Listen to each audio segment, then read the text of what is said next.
Alors vous l'aurez compris, on coupe les liens karmiques, mais on ne coupe pas les liens d'âme, car ils ne se coupent pas tout simplement. Pourquoi on peut couper les liens karmiques? Tout simplement parce qu'ils font référence, comme on l'a vu dans une précédente vidéo, ils font référence à des traumas, à des histoires qui peuvent être pacifiées.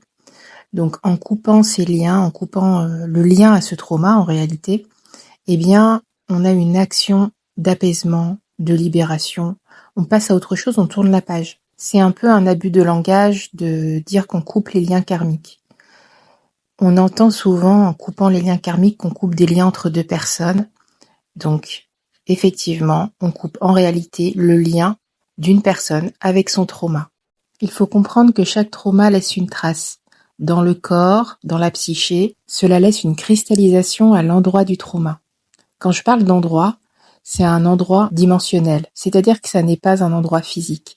Par contre, ça va se mettre à un endroit physique sur notre corps. C'est pour ça que lorsqu'on fait une libération de trauma, une libération émotionnelle, une libération cellulaire, tout ça c'est la même chose. Si la libération est bien faite, on va toucher la cristallisation qui est dans le corps, mais aussi dans les incarnations, qu'elles soient actuelles ou qu'elles fassent référence à d'autres incarnations.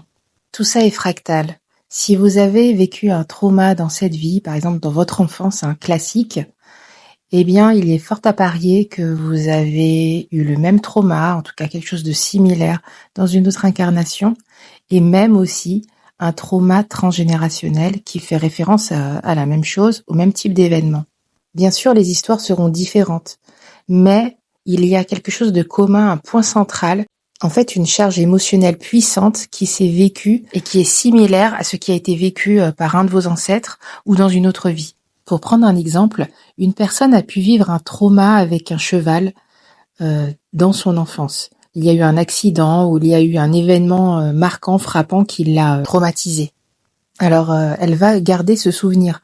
En conscience, elle sait que il y a quelque chose de marquant avec un cheval dans son enfance. Et en séance, elle va venir avec cette problématique. Dans l'histoire transgénérationnelle de cette personne, c'est-à-dire dans son arbre, on va très certainement retrouver une trace similaire d'une histoire, d'une problématique avec un cheval. Évidemment, ce ne sera pas la même expérience, les mêmes faits exacts, mais le sujet est le même. De la même façon, souvent, on retrouve dans une autre vie passée de cette même personne déjà un sujet qui était existant. Ce qui veut dire que le trauma vécu dans l'enfance est en fait juste une répétition de quelque chose de plus ancien. Alors bien sûr, là c'était un petit peu évident, le point commun dans cet exemple c'est le cheval, mais souvent c'est un peu plus complexe et le point commun va être une charge émotionnelle précise.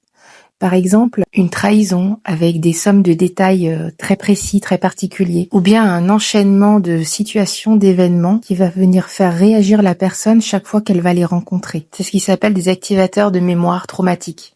Peut-être vous allez vous reconnaître, c'est pour ça qu'à certaines situations, à certains moments, vous êtes comme un petit peu ici et ailleurs, un petit peu déconnecté. Il se passe quelque chose, vous n'arrivez pas exactement à cibler quoi, mais à partir de ce moment-là, vous vous sentez plus exactement en phase. Votre mental essaye de se raccrocher, il tourne un peu en boucle, il essaye de rationaliser, de vous emmener vers des choses connues. Mais ça ne fonctionne pas. Il y a une partie de vous qui est accrochée à quelque chose qui n'est pas actuel et qui est revécu inconsciemment. Si vous avez des questions sur tous ces sujets, n'hésitez pas à m'en faire part, je serai très inspirée pour une prochaine vidéo.